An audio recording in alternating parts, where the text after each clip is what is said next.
There was no culture. When I started, it was, we really were inventing and pioneering.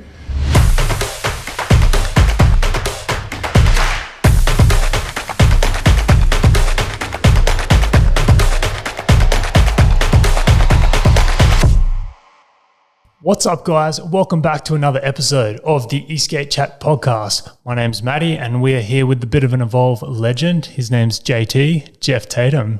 How you doing? I'm doing great. I'm great.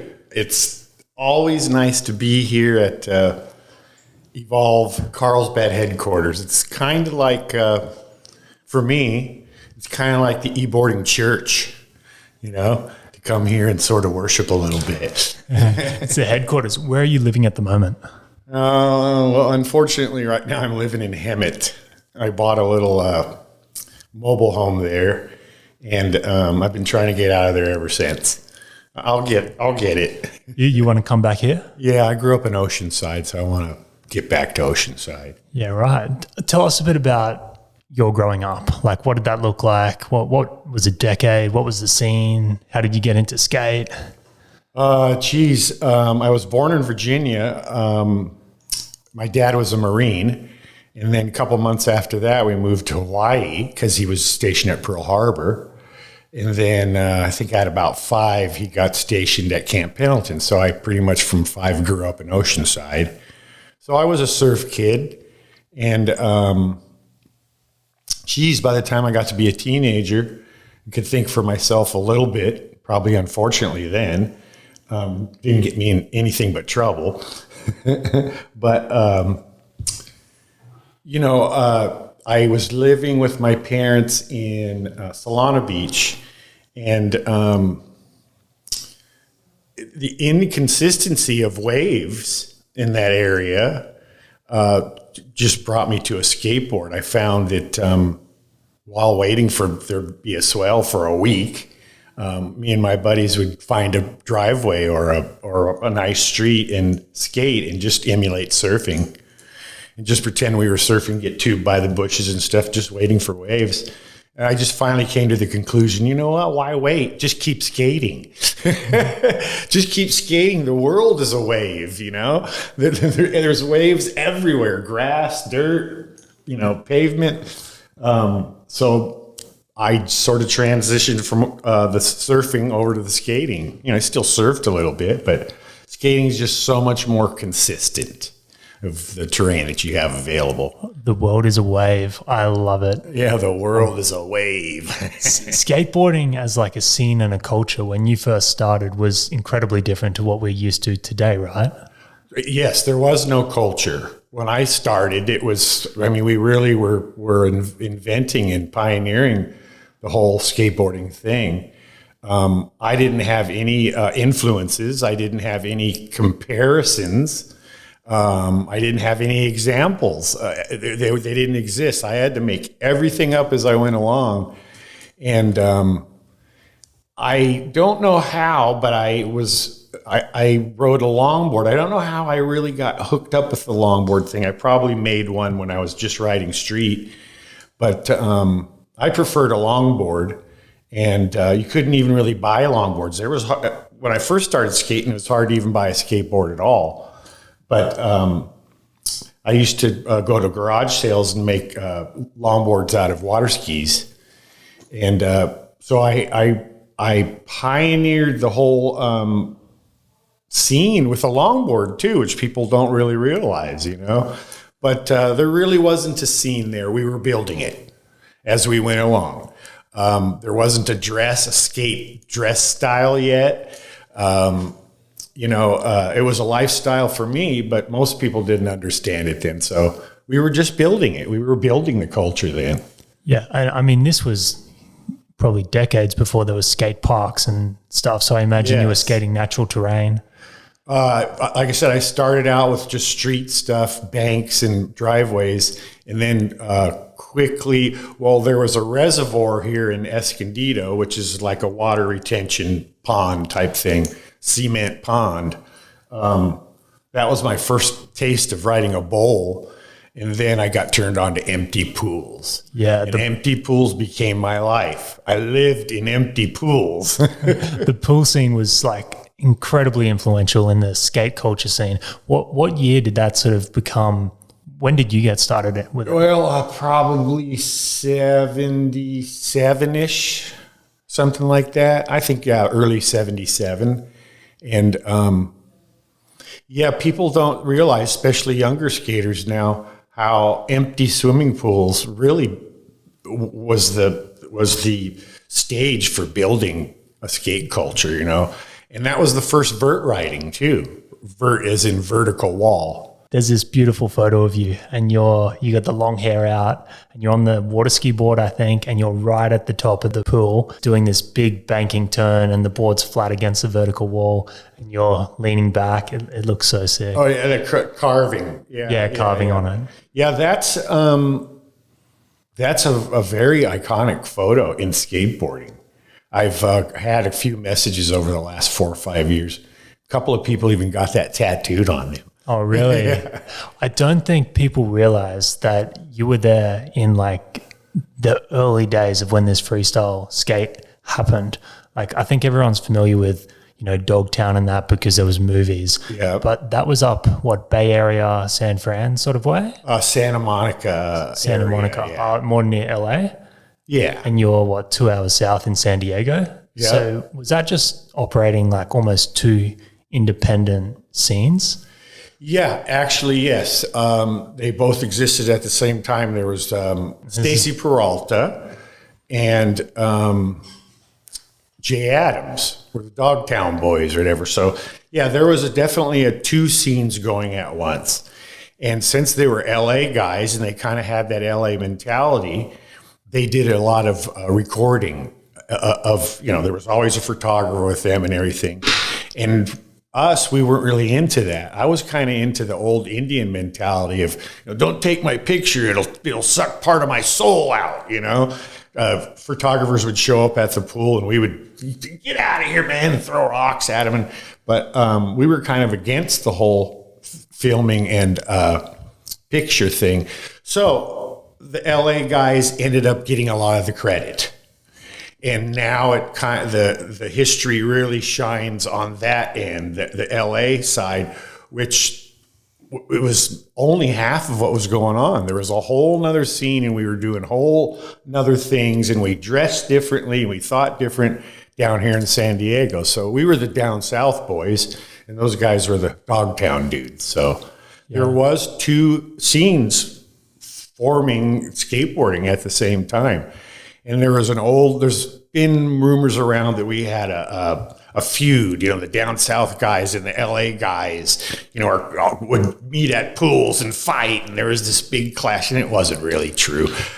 In the 70s, you didn't travel a lot like as much as you did now. We didn't have phones. I didn't even drive then. Someone had to get mom's car. So I would go up to LA and ride pools every once in a while, but I didn't really, they never came down to San Diego much and we didn't go up there much, you know.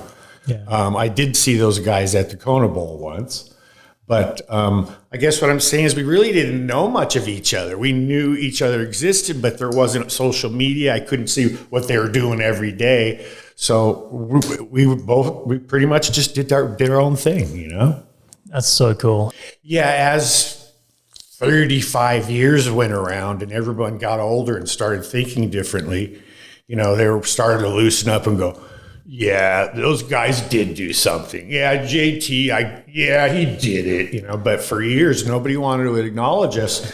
It's like anything, it's driven by money, you know, and those guys wanted to sell skateboards. So they kind of took the history for themselves and used it, you know.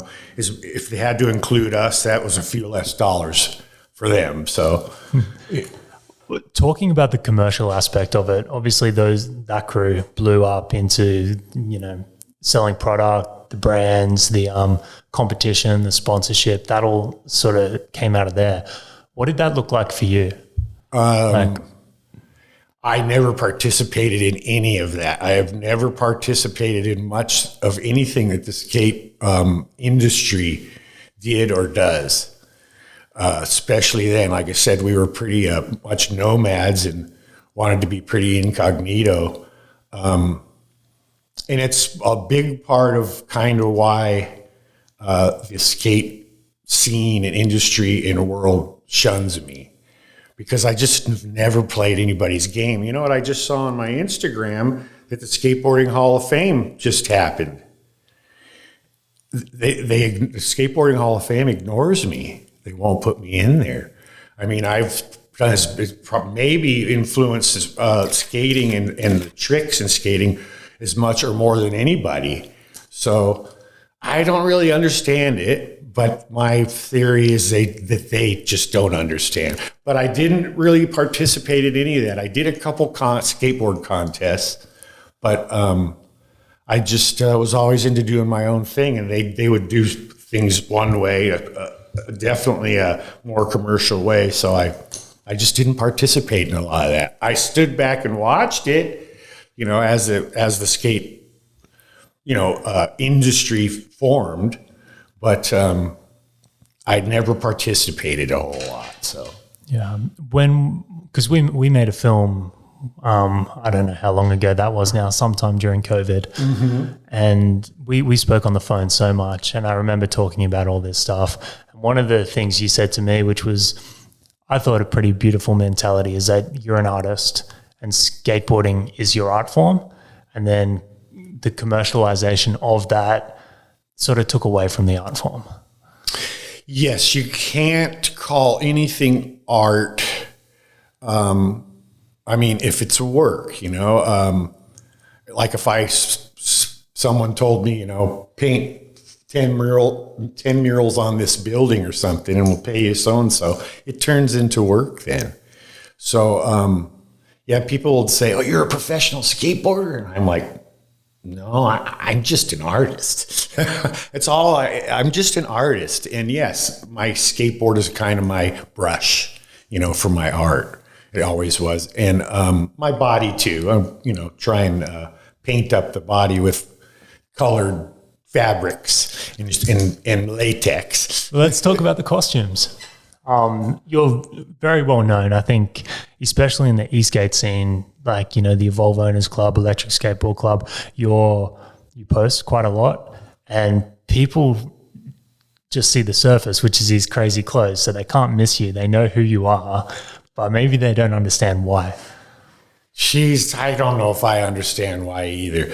Partly like wearing your hat real low or wearing sunglasses. It's probably partly a hiding thing. I'm actually a really mellow, kind of shy guy, and I have anxiety, so a lot of times I'm just kind of cowering in the corner around people. So I guess I hide behind it sometimes too. I can just put the color and the stuff out front and let it do the talking, and then I don't have to talk much. But I really started doing dressing up crazy just for it added fun to skateboarding. You know, you get up and get ready to skateboard, you grab your skateboard and you put on your skateboard shoes and go riding. I was like, man, there's got to be more to this. So when I started dressing crazy and stuff, it's just another aspect of fun. It's like, wow, what can I wear today? You know, just makes it more fun for me. And I found out that it worked. It worked too. You know, it just was the more exposure I get, the more I can influence people and inspire people. My job, while I was put here on this earth, I figured out a while ago, is to ride a board and inspire other people. And I hear all the time, I get messages all the time, JT, you know, you're great. I've been watching you for a long time, and I'm still skating, or I just started skating because I saw you. Or so a lot of people, if I can just give someone a little bit of inspiration to be themselves and have some fun, I did my job, you know. So I guess the outfits have at least three pretty major reasons. One's to hide a little bit. The other one's to inspire people and just get them motivated. I mean, this guy can look like that. I don't have to wear gray and black clothes. And then the third one is just for extra fun. add a little something extra to your day. Yeah. You touched on it there. We have this conversation all the time about when are you too old to skate? What's your take on that? Well, geez, that's a great question. I haven't found out yet because I'm still skating. I keep a pretty good eye on social media, and there's some older guys skating on regular skateboards, and there's some older guys on electric boards. But I haven't seen, I shouldn't say there isn't, because there's always something that you can't see in the world. But I haven't seen anybody my age riding like I do and doing the stuff that I do on electric skateboards. So at 62, I'm still rolling. But man, at this point, every day is like, oh, maybe this was the last day. But then you get up the next day and it's time to ride. So when are you too old to skate? I guess until you can't stand up. The thing about being older and skating, though, is when you fall, it's much more detrimental. Falling is not an option. Kids take the fall better and heal quicker. But I don't know when it's too old to skate. I hope that I'm riding at 90, Yeah, I mean, like these questions are coming from guys in their 40s and 50s thinking about grabbing a board. So if they're able-bodied and they're, if they're just worried that it's like a young dude's thing, you say no. Well, what's really cool is for years and years and years, skateboarding was a kid's thing. You didn't see an older man on a skateboard in the 70s and 80s. But now it's really cool. It's changed. There isn't that age stigma at all. It's like, oh, look at the old man on a skateboard, Anyone can skateboard and it's accepted. So it's really cool. I get a lot of messages from guys. I used to skate when I was a kid, but I've been watching your videos and stuff, and I'm going to start again. I'm 52 or something, And what's really cool too, another new sort of generation that's come around is the father and son skating. And I see it all the time, and it's wonderful. I love to see it. When I grew up, the only thing they did with you was throw the baseball in the backyard. It was totally, you would never see that happen a while back. So I think the age stigma is pretty much gone. I think anybody can skate and feel okay about it, Let's do a 180 on the topics. 180. Some of the cultures. So you strike me as a sort of guy that got involved with a certain scene and ran with it. And I'm sure there was like multiple scenes. So we're talking obviously surf, skate, music along the way. There would have been punk, other things like that. Yeah. How did you find some of those like genres gelled with one another? Like, did that make up your overall identity, or did you sort of phase from one to the other? Well, it was a great time for music, one of the most iconic times and revolutionary times in music, because the later 70s to into the 80s, it went from classic rock to new wave and punk. It was a great time.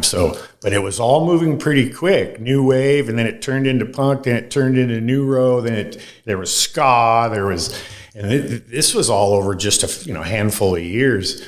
So when I first started skating, we were still listening to Led Zeppelin and Ted Nugent and Aerosmith, classic rock stuff. And then some of the first new wave and punk came around, like Devo and Ramones. And I tried to get as much as I could out of each one of those scenes. I did the punk scene real heavy, then I did the goth thing pretty heavy, and went through a couple of other of the scenes. So when I got out at the other end, I had a little influence from all of them, especially dress-wise. People are like, you're kind of a Mad Max punk cyber dude, right? It's like you're like, yeah, that seems about right. Yeah, I guess so. Tell us about how you got involved in electric, because you you were on traditional skateboards for a long, long time. What sort of led the charge into electric? It's really interesting how major things in your life and even major catastrophes in your life can have good in them.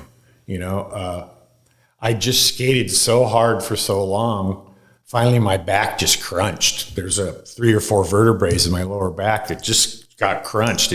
I broke my back, and it wasn't from just one fall. It was just from skating in general. And I was pretty messed up for a while. I couldn't skate or do anything. Once I started getting better, I tried to get back on the skate, and I just couldn't do it.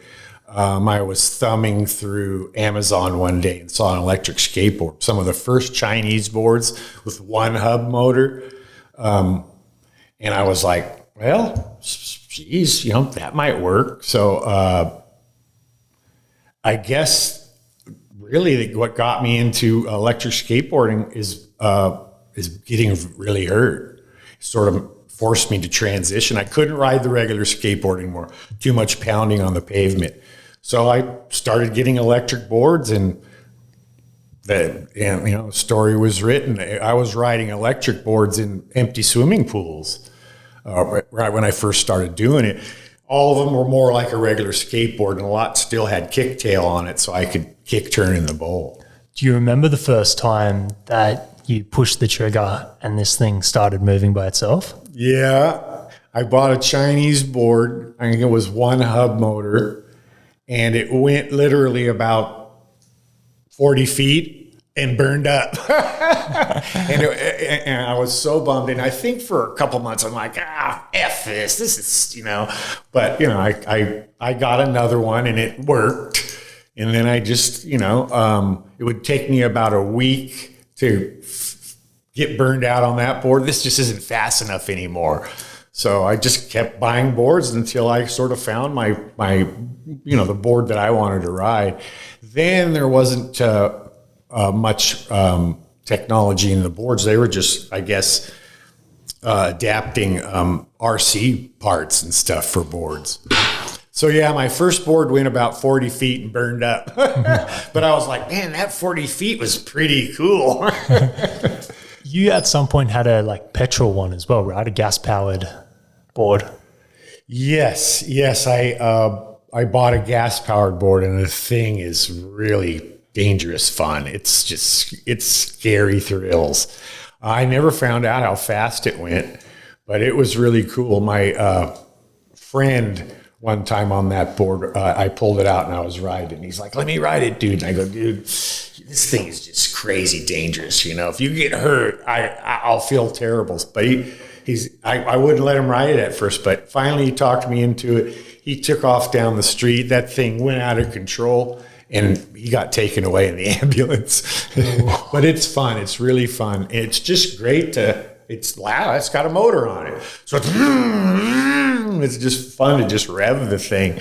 There was one point in my life where I had enough money and energy. I said to I want to ride every electric rideable I can get my hands on. And I pretty much did. I wrote what's the board that's got it's ripstick. Ripstick. I got an electric ripstick. I had a electric unicycle, a 9-bot, way back then when nobody even saw them. I tried tons of different electric skateboards. I got an electric 1-wheel motorcycle, self-balancing 1-wheel motorcycle. I had a hoverboard. I wanted to ride anything that was a rideable electric. And I'm glad I did it now because my energy is lower. So I'm just sticking to the boards now. Yeah. So you settled on electric skateboards, right? When did you first get into Evolve, and what was that like? When did Evolve first? I pretty much noticed Evolve right off the bat. How long has it been since you started? It's been 11 years since Jeff first started building. When did it really? It didn't really kick off until about 2013. He was making 50 boards at a time. So out of Australia, he was building them in his garage. So it might have been the GT launched, the dual motor one? Were you involved before dual motor? No, I got involved in the GTX. Yeah, okay. So what happened was when the GT came out, it was a true 2-in-1 board. You could change between urethane and the all-terrain, and it had the dual motors. So it had so much more power. And also that carbon board was so sleek. It was the first board in the world with like true integrated electronics. And man, the company just went boom. The first Evolve I got was a GTX Bamboo. Boards were evolving then, and they were getting better, and it even moved from the hub wheel thing to belts. And I believe I rode a friend's Evolve for a couple minutes, and I'm just like, this is it. The main thing why I ride an Evolve, the way it turns. Yeah, it would have been the first board that you rode with double kingpin trucks. Yes, and it turns like you can turn on a regular skateboard. It was the turning, and I was just starting to adapt my electric skateboard riding to ditches, and just the way it turns, perfect for ditches. And the whole thing, I just took to it right away. So I rode my friends, and I'm like, this is it. I got to get one of these. So I saved up real quick and got my first GTX. And it's still my go-to board. Out of all the boards I had and all the boards I have, it's still my go-to board. The GTX or that? Well, now GTR. it's GTR. Yeah. At the time, it was GTX, and I got 2 of them, actually, because I wanted to put 6-inch wheels and 7-inch wheels and just grab either board. But yes, now it's GTR, and things just keep getting better and better. And now there's the Haitian, and I haven't caught up to that yet, but I will. That's all right. And that's, again, massive step. I can't wait to see you taking that on the ditches, because when you're on that bank, the amount of power it has to accelerate up the bank will be just insane for you. Yeah, I can't wait. Even with my GTX and R, when we shot the video, I was on the GTR. But even the GTX, you've seen that one 40-foot ditch I'm riding, and it takes me right up. So, the power just gets better and better. Yeah, it'll be next level. Yeah, yep. All right. I got the power. I think that's about going to do us on this one. Okay. If anyone wants to see more about Jeff, we did make this whole film. It's an awesome sort of recollection of your life through skateboarding. There's heaps of old footage in there. There's pretty much everything we could come up with about yourself and your life story. So go watch that. It's on our YouTube channel, but we'll also put the link in the description. Make sure you follow JT on Instagram. Give a shout out to your Instagram. Hey, Instagram. Your Instagram, what is it? It's JT Skulls and Bones, right? Skulls and Crosses. Skulls and Crosses. Yeah. We'll chuck it up on the screen. JT Skulls and Crosses, yeah. Awesome. Thanks, guys, and we'll catch you on the next one. Later.